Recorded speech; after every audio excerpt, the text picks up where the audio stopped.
আগামীকালের দৈনিক রাশিফল নিয়ে বিস্তারিত আলোচনা করব ১২টি রাশির ভালো এবং মন্দ নিয়ে। এটা অতি পরিচিত প্রোগ্রাম। প্রত্যেকটা দিন আমি দৈনিক রাশিফল নিয়ে আলোচনা করি আপনাদের অ্যালার্ট করার জন্য। আগামীকাল ১৭ মার্চ মঙ্গলবার, ত্রয়োদশী তিথি, শতভিষা নক্ষত্র, সিদ্ধযোগ ও জন্মরাশি কুম্ভ। এবার ১২টি রাশিকে নিয়ে বিস্তারিত আলোচনা করব। কোন কোন দিক থেকে ভালো, কোন কোন দিক থেকে খারাপ সবটাই বলবো এবং বোঝানোর চেষ্টা করব। আগামীকাল ৩টে রাশিরই জাতক জাতিকাদের অর্থপ্রাপ্তির যোগে হঠাৎ ভাগ্য বদলাতে পারে। ৪ রাশির জাতক জাতিকাদের শুভ কোনো খবর আসতে পারে। আর ৫ রাশি সাবধান থাকতে বলবো। এছাড়াও শেষ পর্যন্ত আলোচনাটা শুনলে দেখলে জানতে পারবেন লাকি নাম্বার, অশুভ সময়, শুভ সময় সব কিছুই আমি বলবো। অনেক রাশির জাতক জাতিকাদের কাজে আসতে পারে। তাই শেষ পর্যন্ত আলোচনাটা শোনা বা দেখার অনুরোধ রইল। আলোচনা থাকবে, আলোচনা করব। তার আগে আমার সাথে কিভাবে যোগাযোগ করবেন সেই বিষয়টা একটু বলে নিই। নমস্কার, জয় মা কামাখ্যা, জয় মা তারা। যারা ভীষণভাবে বিপদে আছেন, কি করবেন বুঝে উঠতে পারছেন না, বহু জায়গায় গিয়ে ঠকেছেন বা সঠিক জায়গা আপনি খুঁজে পাচ্ছেন না, সেক্ষেত্রে বলবো একবার হলেও আমার সাথে সাক্ষাৎ করতে পারেন। কিভাবে সাক্ষাৎ করবেন? আপনি যদি সরাসরি আসতে চান আমার চেম্বারে, তাহলে আপনাকে দুটো জায়গা বেছে নিতে হবে। যে কোনো একটি জায়গায় আসতে পারেন, তারাপীঠ এবং আমার নিজের মন্দির ১০ মহাবিদ্যা কালীবাড়ি। ১০ মহাবিদ্যা কালীবাড়ি সপ্তাহে ৩ দিন থাকছি, সোমবার, মঙ্গলবার, বুধবার। তারাপীঠ ইংরেজি মাসের শুরু এবং শেষ। এই মার্চ মাসে তারাপীঠ আপনি পাবেন ২১ তারিখ। যাদের খুব প্রয়োজন এবং ইনস্ট্যান্ট কাজ চাইছেন, তারাপীঠ সাক্ষাৎ করতে পারেন। ২১ মার্চ তারাপীঠ থাকছি। তারাপীঠ একটি নাম্বার আছে, দেখবেন স্ক্রিনে দেওয়া, তারাপীঠ বুকিং। সেই নাম্বারে কল করে নামটা লিখে দেবেন।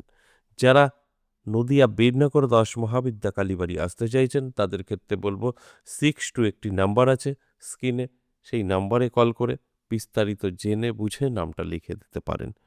তাই এই 62 নাম্বারে আপনি অবশ্যই তারাপীঠে যাবেন, তারা নাম লিখাবেন না, তারাপীঠ নাম্বারেই তারাপীঠের নাম লিখাতে হবে।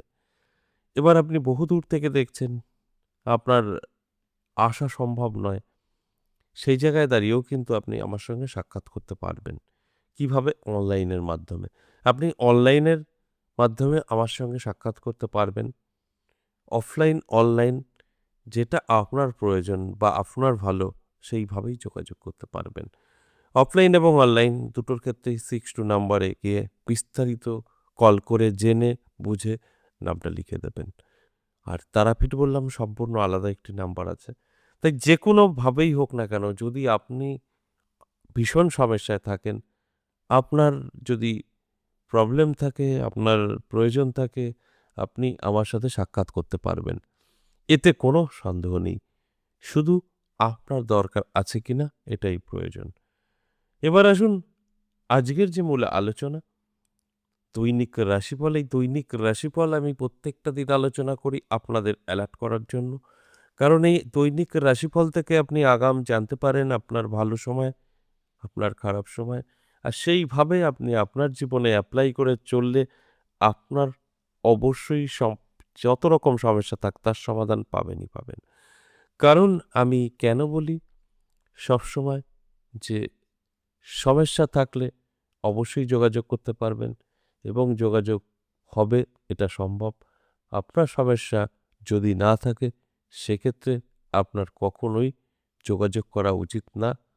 কারণ এটা আপনার প্রয়োজনের জন্যই এই নাম্বার দেওয়া বা আমাদের চেম্বার করা। তাই এই দৈনিক রাশিফল থেকে আপনি জানতে পারবেন আপনি কিভাবে আপনার সমস্যার সমাধান করতে পারবেন। আপনি কোন দিক থেকে আপনার জীবনে অর্থ আসতে পারে, কোন কোন সমস্যা আপনার সময় নষ্ট করতে পারে, জেনে বুঝে যদি সেইভাবে চলতে পারেন, তাহলে দেখবেন আপনার সমস্যা বলে কিছু থাকবে না। সব আপনি নিজেই কন্ট্রোল করতে পারবেন। তাহলে আসুন এক এক করে রাশিগুলো বলি। মেষ থেকে মীন ১২টি রাশিকে নিয়ে কোন কোন দিক থেকে ভালো, কোন কোন দিক থেকে খারাপ সবটাই কিন্তু জানতে পারবেন। আগামীকাল মেষ রাশির জাতক জাতিকাদের খুব একটা ভালো যাবে না। সমস্যা তৈরি হতে পারে। বন্ধু বান্ধবী থেকে সতর্ক থাকুন। দেখবেন অনেক কিছু আপনি নিজেই বুঝতে পারবেন আপনার কে ক্ষতি চায়, কে ভালো চায়। সেইভাবে আপনি যদি চলতে পারেন, দেখবেন আপনার সমস্ত রকম মনের যে প্রশ্নগুলো তার উত্তর পেয়ে গেছেন। বৃষ রাশির জাতক জাতিকাদের খুব ভালো যাবে না।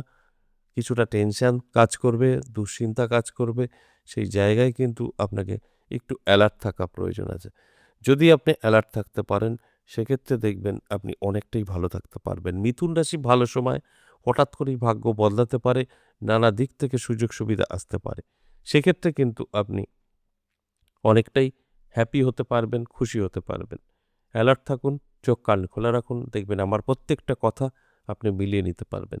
কর্কট রাশির ক্ষেত্রেও কিন্তু বলব, কোনো শুভ খবর আপনি পেতে পারেন, কোনো আটকে থাকা কাজ আপনার জন্য ক্লিয়ার হতে পারে। সমস্ত জায়গা থেকে কিন্তু আপনি একটা হ্যাপিনেস পেতে পারেন, কারণ আপনার সময়ও কিন্তু ভালো থাকছে। সিংহ রাশির জাতক জাতিকাদের ক্ষেত্রে বলব, মিশ্র ফল পাবেন। আপনার ভালো এবং মন্দ উভয়ই ভোগ করতে হবে। অর্থাৎ আপনার ভালো সময় এবং খারাপ সময় উভয়ই থাকছে। ভালো সময় বলতে আপনি কোনো সুযোগ পেতে পারেন, কর্মে উন্নতি হতে পারে, আবার ঠিক সেরকম খরচা বেড়ে যেতে পারে, সেই অর্থ বেরিয়েও যেতে পারে। সেই জায়গাটা কন্ট্রোল করার দায়িত্ব আপনার। কন্যা রাশির জাতক জাতিকাদের ক্ষেত্রে বলব, আপনার কিন্তু সময়টা খুব একটা ভালো না। স্বাস্থ্য খারাপ থাকতে পারে এবং আপনার খুব কাছের কেউ আপনার ক্ষতি করতে পারে।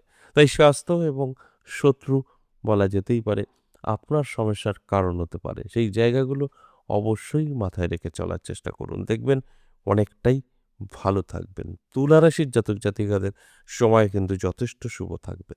হঠাৎ করেই ভাগ্য বদলে যেতে পারে, কারণ অর্থপ্রাপ্তির যোগে আপনার নাম বেরিয়েছে। সেখানে দাঁড়িয়ে আপনার ভাগ্য বদলাবে, এটাই স্বাভাবিক। তাই আমি বলব, অ্যালার্ট থাকুন, চোখ কান খোলা রাখুন, চেষ্টা এবং পরিশ্রম করুন। দেখবেন আপনার জীবনেও উন্নতি কিন্তু হতে চলেছে। শুধু আপনার অ্যালার্ট থাকা প্রয়োজন।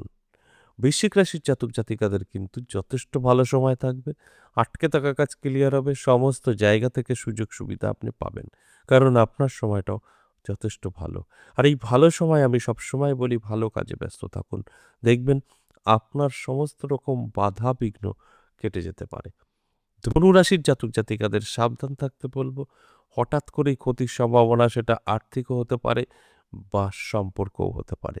তাই মান যশ খ্যাতি কমে যাবে, সম্পর্ক নষ্ট হতে পারে, এরকম কিছু আপনার সঙ্গে ঘটতে পারে। আপনি যদি জানতে পারেন আমার এই আলোচনা থেকে, আপনি নিজেকে কন্ট্রোল করতে পারবেন, এগুলোকে আটকাতে পারবেন, এটা সম্ভব। তাই আমি বলবো, অ্যালার্ট থাকুন, চোখ কান খোলা রাখুন, দেখবেন আমার কথাগুলো সবই আপনি মিলিয়ে নিতে পারবেন। এবং মকর রাশির জাতক জাতিকাদের ক্ষেত্রে যদি বলি, সেক্ষেত্রে বলবো অবশ্যই আপনার চোখ কান খোলা রাখতে হবে, কারণ জীবনে সুযোগ আসবে, সেই সুযোগটা গ্রহণ করাটাই চ্যালেঞ্জের বিষয়।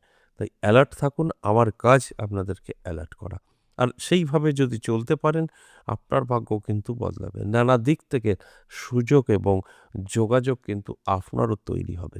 আর সেই সুযোগ এবং যোগাযোগ যদি সঠিকভাবে আপনি কাজে লাগাতে পারেন, তাহলে কিন্তু ভাগ্যের পরিবর্তন ঘটবেই ঘটবে। কুম্ভ রাশির জাতক জাতিকাদের আমি বলবো, সাবধান থাকুন আপনার বন্ধু এবং বান্ধবী থেকে, কারণ হঠাৎ করেই ক্ষতির সম্ভাবনা থাকছে। কোন দিক থেকে? অবশ্যই আর্থিক দিক থেকে, মানসিক চাপ এবং নানা দিক থেকে সমস্যা তৈরি হতে পারে। তাই অ্যালার্ট করাটাই আমার কাজ। অ্যালার্ট থাকুন, ভালো থাকবেন। সর্বশেষ মীন রাশি। মীন রাশির জাতক জাতিকাদের কিন্তু আমি বলবো, খুব ভালো সময় আপনার থাকছে।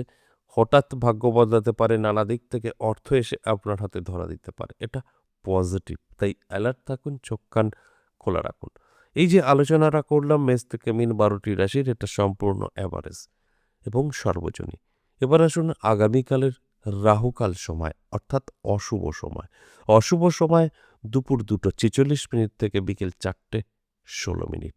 এছাড়া সারাটা দিনই শুভ। এবার আসি লাকি নাম্বার। ১২টি রাশির জন্যই প্রযোজ্য। 8, 9, 7 এবং 6 এই নাম্বার ১২টি রাশির জন্যই প্রযোজ্য। এই লাকি নাম্বার, শুভ সময়, অশুভ সময় যে এতক্ষণ আলোচনা করলাম, এটা বেশ কিছু রাশিরই জাতক জাতিকাদের কাজে আসতে পারে। আজ এ পর্যন্তই, আবারও আসবো নেক্সট ভিডিও নিয়ে। ততক্ষণ ভালো থাকুন।